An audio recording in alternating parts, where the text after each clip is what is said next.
Ruski filozof Aleksandar Dugin, čovjek koga na zapadu često zovu Putinov mozak, iako ta titula nikada nije zvanično potvrđena, upravo je ispalio jednu od najmračnijih analiza otkako je počeo rat u Ukrajini.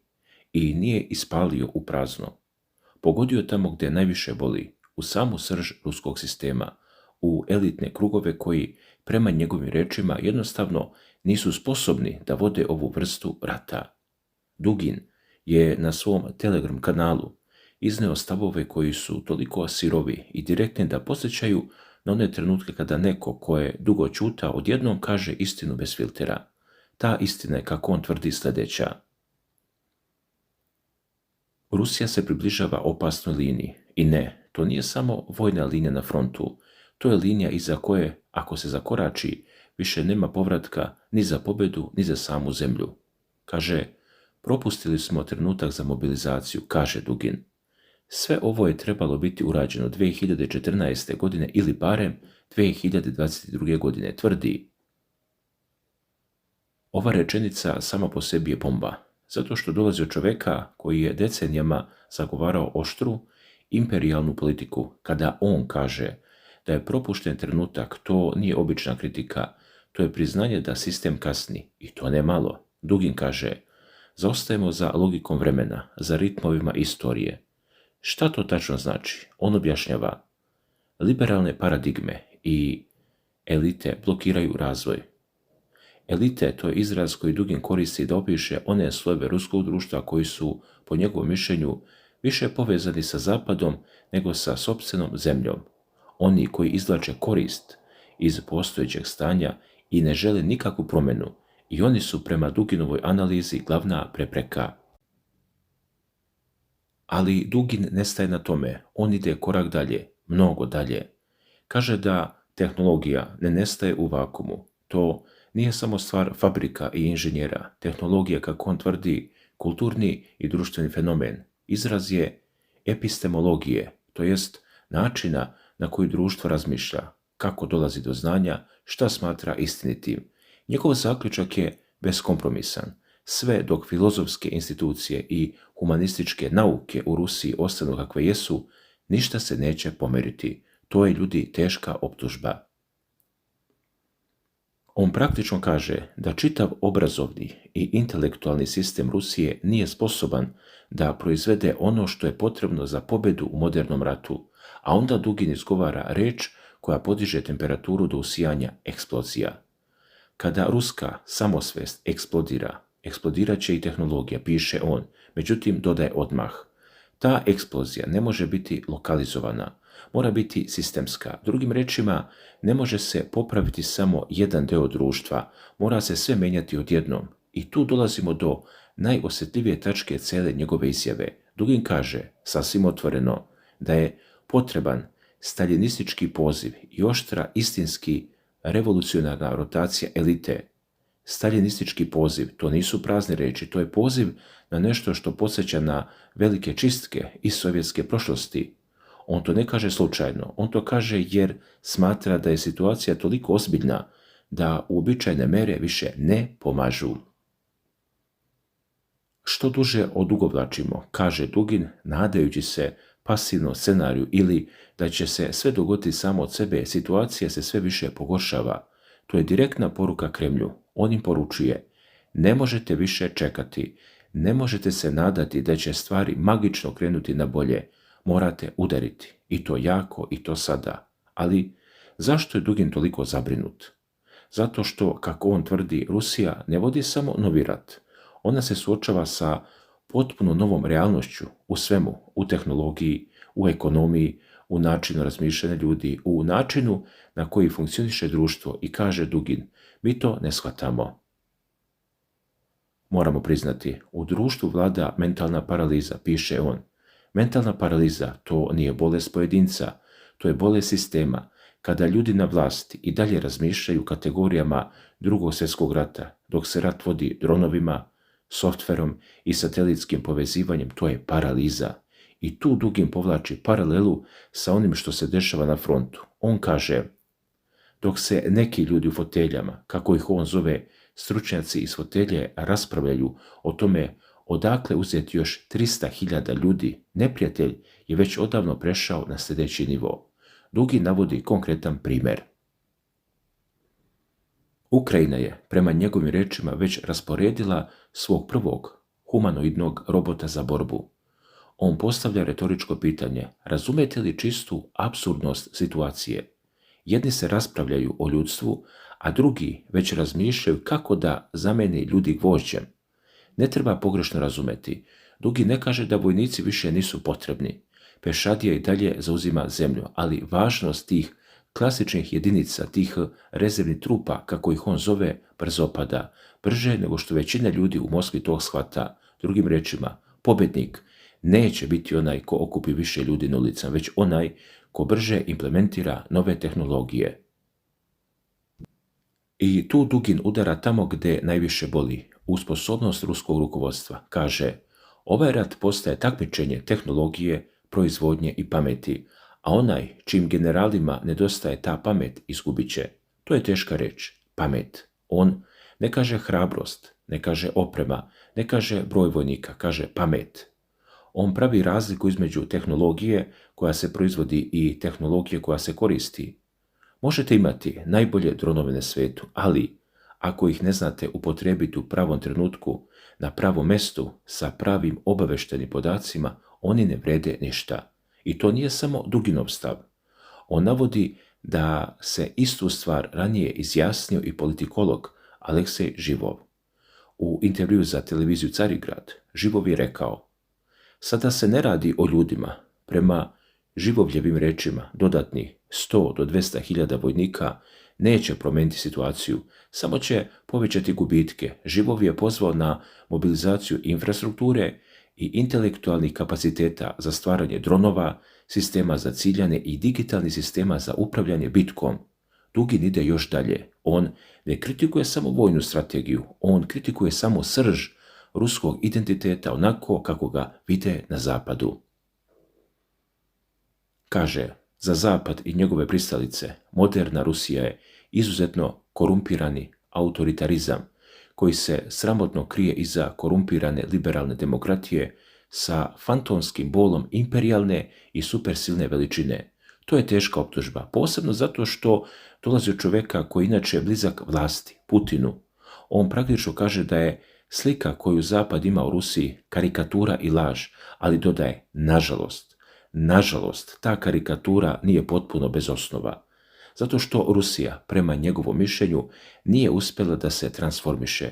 I tu dolazimo do ključnog momenta cele njegove analize. Dugin kaže, 2022. godina činilo se da je sve što treba da uradimo započeti rat i da će se sve automatski postrojiti za pobjedu, ali ispostavilo se da je početak samo pola bitke i to ne baš cijela stvar. Transformacija zemlje i društva je neophodna. Bila je planirana, kaže Dugin, ali još nije ostvarena. I tu on dodaje nešto što zvuči kao krajnje upozorenje. Granice kompromisa su iscrpljene. A šta to znači u praksi, ljudi? To znači da više nema prostora za uobičajeno političko manevrisanje, više nema prostora za polovične mere. Dugin kaže, cilj je učiniti Rusiju Rusijom. To je jedini put do pobjede. Ne može se postići ni na koji drugi način. Kada se sve ovo sabere, dobijemo prilično mračnu sliku. Dugin ne vidi način da Rusija pobjedi u ovom ratu sa sadašnjom elitom. On to kaže sasvim otvoreno. Šanse ne samo za pobjedu, već i za održavanje zemlje na okupu su kritično male. To je, ljudi, ogromna izjava. Čovjek koji je godinama propovedao o veličini Rusije, o njenoj misiji u svijetu, o njenom pravu da bude supersila, sada kaže da su šanse da se zemlja uopšte održi na okupu kritično male. I nije to samo apstraktno upozorenje. Dugin je u martu ove godine upozorio, a i mi smo to prenosili, na ono što je nazvao posljednjim pozivom za Rusiju. Rekao je, ako Iran propadne u ratu sa Sjedinjenim Američkim Državama i Izraelom, Rusija će biti sljedeća na redu. Ovo više nije analiza, ovo je u Duginovom svetogledu geopolitička računica. On vidi globalnu borbu u kojoj Rusija nije sama, ali u kojoj svaki saveznik koji padne približava neprijatelja njenim granicama. I dok Dugin ovako govori na svom Telegram kanalu, U ruskim regijama se dešava nešto drugo. Muškarci su počeli da dobijaju naređenja o mobilizaciji. Ne same pozive, već posebne nalepnice u vojnim iskaznicama. Te nalepnice pokazuju gde se moraju javiti u slučaju mobilizacije. To nije još uvek nova mobilizacija, ali je priprema za nju. I ta priprema, kako Dugin kaže, nema mnogo smisla. A zašto nema smisla? Zato što prema njegovoj analizi rat više nije rat masa, dronovi, komunikacije, obavešteni podaci, softver, inženjerska rješenja i brza implementacija novih tehnologija, to je ono što stvarno odlučuje. Jedna vešta posada bespilotne letjelice, kaže Dugin, može naneti više štete nego stotine vojnika. Doba kada su ratove dobivale isključivo mase ljudi, nepovratno je stvar prošlosti. To je tvrdnja koja, ako je tačna, menja sve što znamo o ratovanju. I Dugin to kaže kao nešto što je već dokazano na bojnom polju u Ukrajini. On ne teoretiše, on kaže, pogledajte šta se dešava. Moderno bojno polje sve više podsjeća na takmičenje između inženjera, programera, operatera dronova i dizajnera. To je, ako razmislite, potpuno drugačiji rat od onoga što smo navikli da gledamo na filmovima ili čitamo u istorijskim knjigama. Nema više juriša na rovove sa bajonetom, ima sedenja u podrumu sa džojstikom i ekranom. Dragi prijatelji, i zato Dugin kaže, možete staviti još 300.000 ljudi pod oružje, ali ako neprijatelj brže implementira nove tehnologije, bolje organizuje izviđanje i efikasnije koristi dronove, nećete ništa postići. To je surova računica i ona ne ostavlja mnogo prostora za optimizam. Dugin to zna, zato i traži tako drastične promjene, zato i pominje staljinističke metode, zato i kaže da treba rotirati elitu na revolucionaran način. Njegova logika je sljedeća. Ako je rat takmičenju pameti, a pamet generiše sistem obrazovanja i kulture, a taj sistem je u Rusiji blokiran od strane elita koje razmišljaju na zapadni način, onda prvo morate da uklonite te elite. Tek onda možete da menjate sistem. Tek onda možete da proizvedete tehnologiju koja će vam doneti pobedu. I tu dolazimo do najvećeg paradoksa cele ove priče, ljudi. Dugin kritikuje elitu zato što nije sposobna da vodi moderan rat, ali ta elita je u velikoj meri proizvod sistema koji je on sam decenijama podržavao.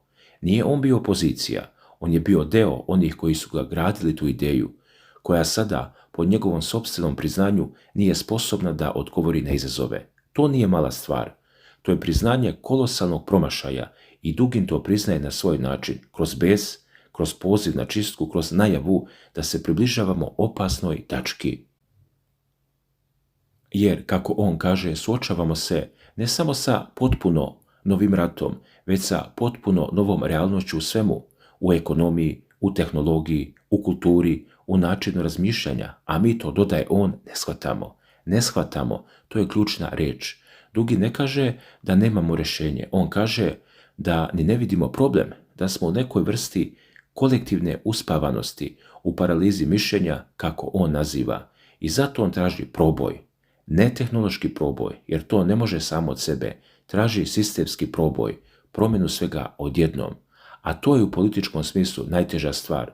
Sistemska promjena znači da niko nije siguran, znači da se mijenjaju pravila igre, znači da oni koji su do sada bili na vlasti sada mogu da ostanu bez vlasti. I zato Duginov poziv na staljinističku čistku nije samo metafora, to je u njegovom svetogledu jedino rješenje, zato što smatra da se sistem ne mora reformisati iznutra, morate ga razbiti da biste ga ponovo izgradili.